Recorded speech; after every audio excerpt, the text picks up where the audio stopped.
Thank you for selecting a Pulsafeeder Conductivity Cooling Tower Controller for your application. This video is intended to familiarize you with the MicroVision controller. Please refer to the detailed information in the installation manual that was provided with your controller, and always adhere to all local, state, and national codes. From the home screen, press the menu button and arrow down to Settings and select. Conductivity is already highlighted, so press Select. The Conductivity menu allows you to enter your set point, differential, calibrate the probe, set alarm values, and 4 to 20 mA output parameters. The set point is highlighted, so go ahead and select it. This is the conductivity value, where a bleed function will begin. Use the up and down arrows to enter your set point value, then press the arrow button to change places, and then press Enter and OK to save the setting. The differential setting controls when the bleed function stops. For example, if you set your set point to 1200 and your differential is 100, the bleed function will begin when the conductivity is 1200. Assuming you're in a rising set point type, it will stop when it falls to 1100. The bleed relay has a limit timer, so you can set the maximum amount of time the bleed output can stay energized before a bleed limit alarm is reported. The limit timer, when exceeded, only reports an alarm. It does not turn off the bleed relay. If the next bleed cycle completes without alarm, the alarm will clear itself. And use the arrow buttons to enter hour and minute values. Setting the value to zeros disables the timer function. Then hit Enter and OK. Probe calibration. Some important information to remember: the conductivity probe is very sensitive to temperature changes. Always allow the probe to adjust to the temperature of your test solution or sample for approximately 10 minutes. Only use a temperature compensated calibration meter for calibration. It's always a good idea to calibrate your probe as close to the set point value as possible for accurate control. From the conductivity menu, arrow down to the probe cal and select it.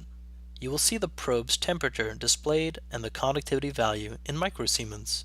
Use the arrow buttons to enter the current conductivity value, then hit Enter and OK. From the conductivity menu, arrow down to select Alarm Set Point and press Select. The track set point is already highlighted, so select it. Simply enter the value here using the arrow buttons. Then hit Enter and OK. This one value is used for the above and below alarm set point. The other alarm type is independent.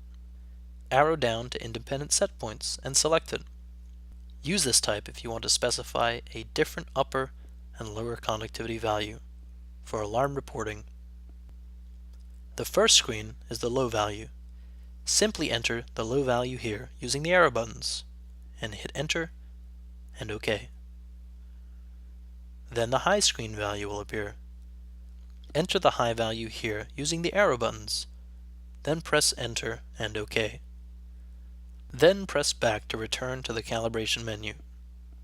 The MicroVision has a 4 to 20 mA output that can be used to remotely monitor the conductivity value. To use this option, the high and low range of conductivity values must be entered. For example, if you set the low range for 500 and the high at 2000, when the conductivity value is 500, the output signal would be 4 milliamps. When the conductivity is 2000, the output will be 20 milliamps. To enter these parameters, from the conductivity menu, arrow down to 420 milliamp and press Select. The Adjust range is highlighted. Simply enter the 500 here using the arrow buttons. Then hit Enter and OK. Then the high range will appear. Enter 2000 here using the arrow buttons, then hit Enter and OK. Arrow down to Cal Output and select. The 4 to 20 mA can be fine-tuned to compensate for uncalibrated downstream meter and displays. The low 4 mA value screen will appear, and this value can be fine-tuned here using the arrow buttons. Then the 20 mA value will appear. This can also be fine-tuned using the arrow buttons as well. This video was a brief overview on how to program your MicroVision. If you have additional questions, please contact your local sales representative, visit our website at pulsatron.com, or call our tech support